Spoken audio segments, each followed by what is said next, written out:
السلام علیکم دوستو، ویڈیو دیکھنے سے پہلے ہمارے اس چینل کو سبسکرائب کر لیں، پیچھے موجود بیل آئیکن کو ضرور کلک کر لیں تاکہ ہمارے آنے والی تمام ویڈیو آپ کو بر وقت مل سکیں۔ صلاح الدین مستقبل میں بڑا نام کمائے گا، ایک عظیم ہستی کے طور پر منظر عام پر آئے گا۔ صلاح الدین نے شاہ یروشلم کو چپ چاپ دیکھتے ہوئے اپنا سلسلہ کلام کو مزید آگے بڑھاتے ہوئے کہا، شاہ معظم ملک شاور نے ہمارے ساتھ جس بدعہدی اور بدنیتی کا مظاہرہ کیا ہے وہ تو بخوبی آپ کے علم میں ہوگا۔ اب انتظار اس بات کا ہے وہ آپ کے ساتھ کیا گل کھلاتا ہے اور آپ کے ساتھ کس قسم کی بدعہدی بدنیتی کا مظاہرہ کرتا ہے۔ صلاح الدین کی گفتگو نے شاہ یروشلم کو لاجواب کر دیا۔ اس نے مزید مذاکرات کرنے کے بجائے فی الفور صلح کی شرائط زیر بحث لانے کی ٹھانی۔ تقریباً 30 منٹ کی گفتگو کے بعد دونوں فریق معاہدہ طے پانے میں کامیاب ہو گئے۔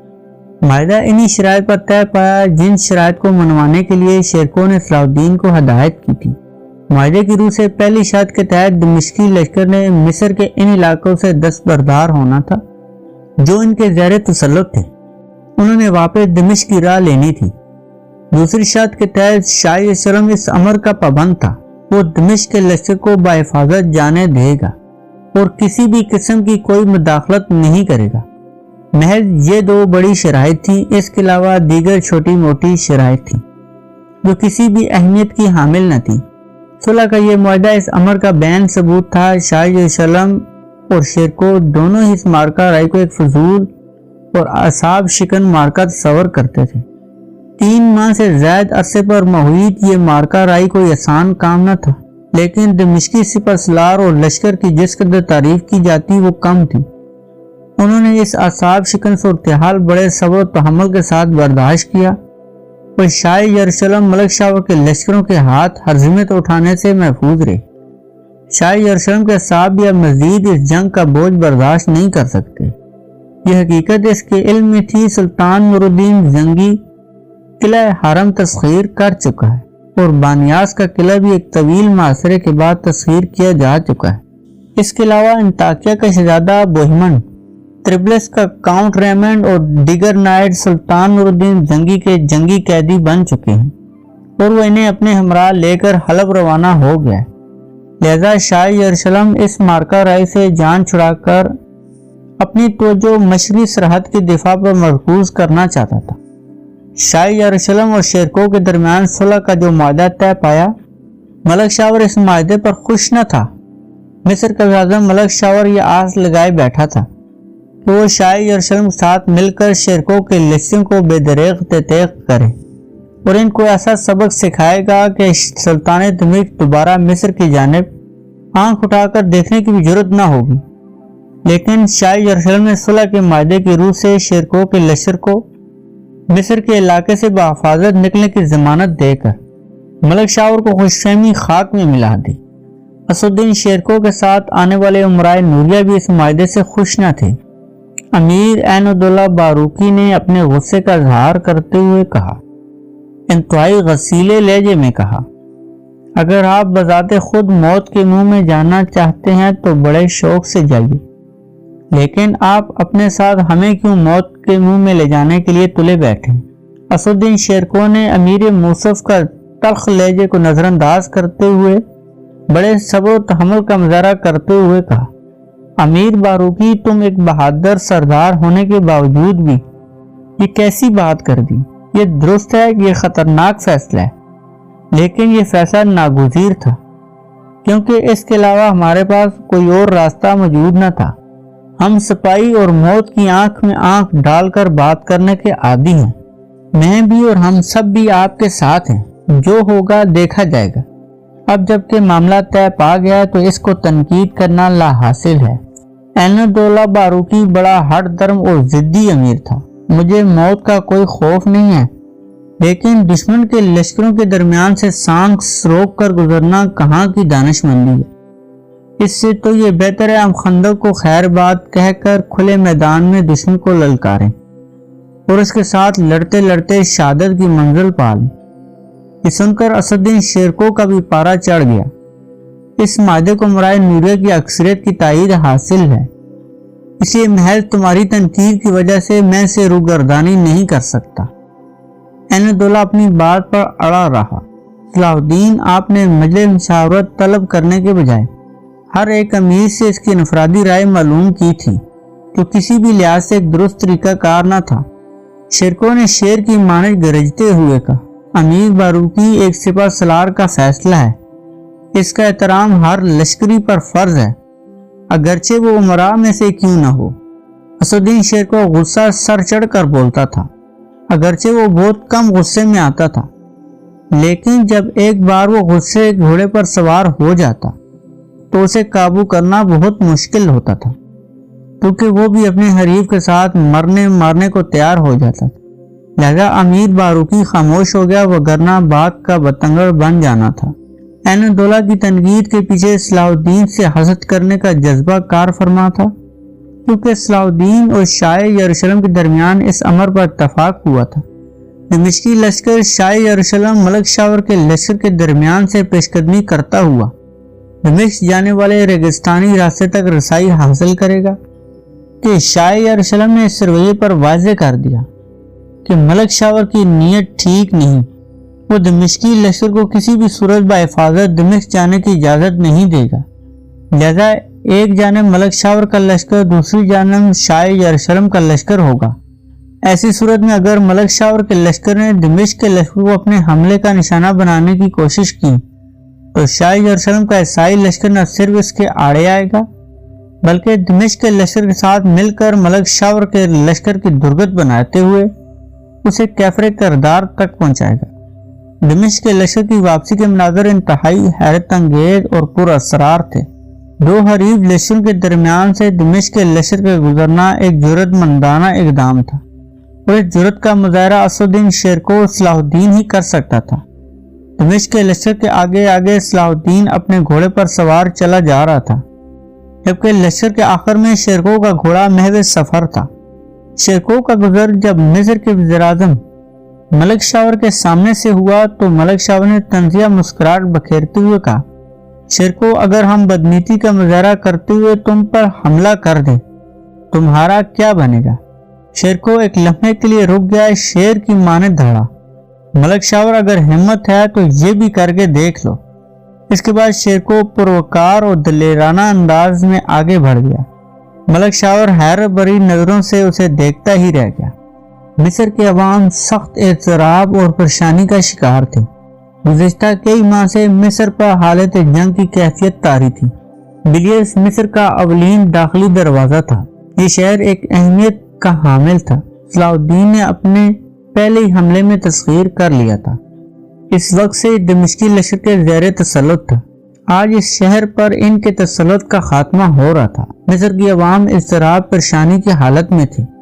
مسلسل حالت جنگ میں رہنے کی وجہ سے نوبت یہاں تک آن پہنچی تھی کہ لوگ اپنے اپنے گھروں میں محصور ہو کر رہ گئے تھے۔ ایک دن اچانک یہ خبر گشت کرنے لگی، بلیت کی محاذ کی جنگ کا نکارہ بجنے کے بجائے صلح صفائی کی گفتگو کا آغاز ہو چکا ہے۔ یہ خبر سن کر عوام کی خوشی دیدنی تھی۔ لوگوں نے صلح کے مذاکرات کی کامیابی کی دعائیں کرنا شروع کر دی۔ وزیر اعظم ملک شاور کا برادر نسبتی بھی دل سے صلح کی دعائیں کیا کرتا تھا۔ اس کی جان دارالوزارت میں بند تھی۔ ملک شاور ایک نامور امیر سے زرتاج کی منگنی کی رسم ادا کر چکا تھا۔ زرتاج ماں اور باپ دونوں کے سائے سے محروم ہو چکی تھی۔ وہ ملک شاور کی حقیقی بانجی تھی۔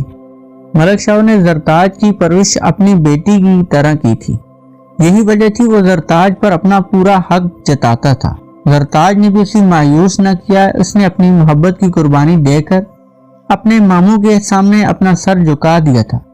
زرتاج کو اگر ملک شاور سے باپ کی شفقت میسر آئی تھی تو اس کی بیوی نے بھی زرتاج پر اپنی ممتا نشاور کی تھی۔ ملک شاور کی موجودہ بیوہ در حقیقت اس کی دوسری بیوی تھی۔ پہلی بیوی کے بطن سے ملک شاور کے 3 بیٹے علی، کامل اور طے تھے۔ سب سے بڑا بیٹا علی ملک شاور اور زرغام کی رسا کشی کی بھینٹ چڑھ چکا تھا۔ عامر اس حقیقت سے بخوبی واقف تھا، لیکن اس نے اب تک اس حقیقت پر پردہ نہیں اٹھایا۔ وہ چاہتا تھا ملک شاور کو کسی اور ذرائع سے یہ خبر موصول ہو، مابعد وہ بھی اس کے بیٹے کی ہلاکت کی گواہی دے دے گا۔ وہ اس مقولے پر عمل پیرا تھا، کسی کو کوئی بری خبر سنانے سے اعتراض کرو اور انتظار کرو وہ خبر اسے کسی اور ذرائع سے موصول ہو۔ عامر بھی اسی انتظار میں مصروف تھا۔ ملک شاور نے جب دوسری شادی رچائی تو عامر غربی نے اپنی بہن کے ہمراہ اس کے سسرال میں قیام پذیر ہو گیا۔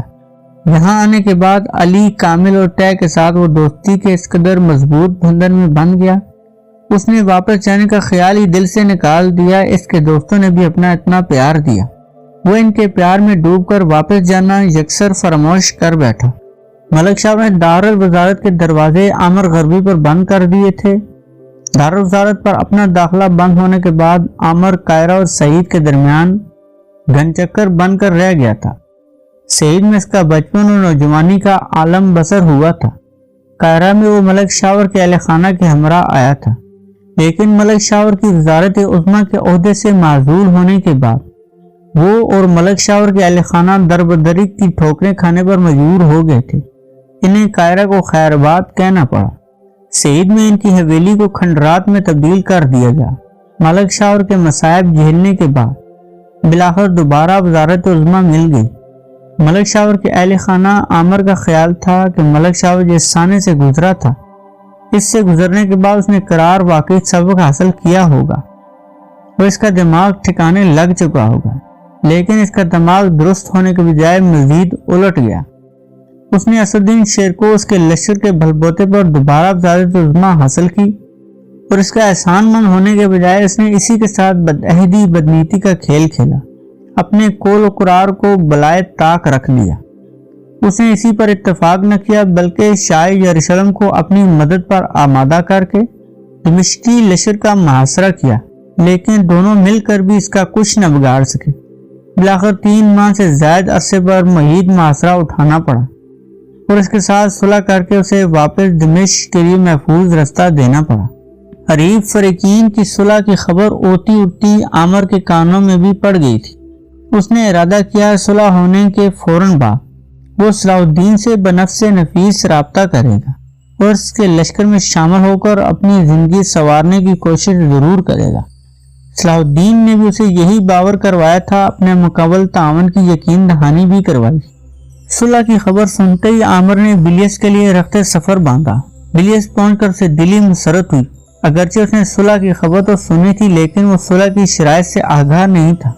اس نے صلح سے یہ مراد لی تھی کہ اگرچہ فریقین کے لشکر میدان جنگ میں ایک دوسرے کے بالمقابل پڑاؤ ڈالے ہوئے ہوں گے، لیکن جنگ بند ہو چکی ہوگی۔ لیکن جب اس کے علم میں یہ بات آئی صلح کے بعد دمشقی لشکر خندق کو خیر بات کہہ کر عازم دمشق ہو چکا تو اس کی خوشی ملیا میٹ ہو گئی۔ لہذا عامر نے دوبارہ قاہرہ کا رخ کیا اور مایوسی کے عالم میں قاہرہ اور سعید کے چکر لگاتا رہتا تھا۔ قاہرہ میں جب اس کا اضطراب بے چینی بڑھتی وہ سعید کا رخ کرتا، جب سعید میں بے چینی بڑھتی تب وہ دوبارہ قاہرہ کا رخ کرتا۔ سعید میں اپنے قیام کے دوران عامر ملک شاور کی حویلی کے کھنڈرات کا طواف ضرور کرتا، کیونکہ ایک مرتبہ انہی کھنڈرات میں اس کی زرتاج کے ساتھ ملاقات ہوئی تھی اور اس کا خیال تھا عین ممکن ہے وہاں پر اس کی زرتاج سے دوبارہ ملاقات ہو جائے اور وہ اس سے باتیں کر کے اپنے بے سکون دل کو سکون سے ہمکنار کرنے کی کوشش کرے۔ ایک مرتبہ جب وہ سعید میں قیام پذیر تھا، اس دوران اسے اس گاڑی بان کا خیال آیا جس نے ملک شاور کے اہل خانہ اور زرتاج کو اپنے گھر پناہ دی تھی۔ وہ اس کے گھر کا پتہ پوچھتے ہوئے مطلوبہ احاطے تک جا پہنچا۔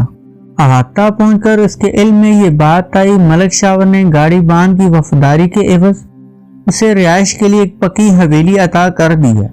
گاڑی بان نے بڑے جوشیلے انداز میں عامر کا خیر مقدم کیا۔ عامر صاحب، آپ کے بھائی نے مجھ پر کمال مہربانی کرتے ہوئے میری تقدیر سنوار دی، حالانکہ میں نے کوئی بڑا کارنامہ سر انجام نہ دیا تھا۔ میں نے تو برے دنوں میں محض اس کے اہل خانہ کو اپنے گھر میں پناہ دی تھی۔ اس کے عوض انہوں نے مجھے نہ صرف اس حویلی سے نوازا بلکہ سعید میں محصول کا دروغے کا منصب بھی عطا کیا۔ خدا کا شکر ہے زندگی بڑی اچھی گزر رہی ہے۔ خدمت گزار، نوکر چاکر سبھی کچھ تو موجود ہے۔ گاڑی بان اپنی دھن میں مگن نامعلوم اور کیا کچھ کہتا رہا۔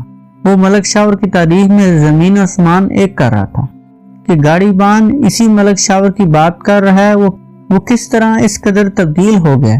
اگرچہ گاڑی بان نے اس کی 20 بچوں کی پناہ دے کر اس سے وفاداری کا ثبوت دیا تھا، لیکن اسدالدین شیرکو نے اس پر جو احسان عظیم کیا تھا اس کا بدلہ تو زندگی بھر نہیں چکا سکتا تھا، لیکن ملک شاور نے اس کا احسان مند ہونے کے بجائے اسے اور اس کے لشکر کی تباہی و بربادی سے امکنار کرنے میں کوئی کسر نہ اٹھا رکھی۔ ملک شاور آج وزارت عظمیٰ کے عہدے پر فائز تھا تو اس کی یہ حیثیت شیرکو کی مرہون منت تھی۔ گاڑی بان اپنی دھن میں مگن ملک شاور کے گن گا رہا تھا۔ وہ ایک لمحے کے لیے رکا، اس نے عامر غربی کے چہرے کا جائزہ لیا۔ عامر اپنی سوچوں کے سمندر میں غرق ہوا بیٹھا تھا۔ گاڑی بان نے اپنے سوچ کے سمندر سے باہر نکلنے کی کوشش کرتے ہوئے کہا، غربی صاحب، آپ میری باتوں سے ضرور اتفاق کریں گے، کیا میں نے حقیقت بیان نہیں کی؟ عامر ایک دم سوچ کے سمندر سے ابھرا اور چونکتے ہوئے گویا ہوا، ہاں بھائی، تم حقیقت ہی بیان کر رہے ہو، لیکن کوئی بھی شخص ہر شخص کے ساتھ ایک جیسا برتاؤ نہیں کرتا۔ عامر کی بات گاڑی بان کے سر کے اوپر سے گزر گئی۔ وہ سمجھ نہ سکا عامر کی بات کا کیا مطلب ہے۔ عامر صاحب، میری سمجھ میں کچھ نہیں آیا، آپ کس کا تذکرہ کر رہے ہیں؟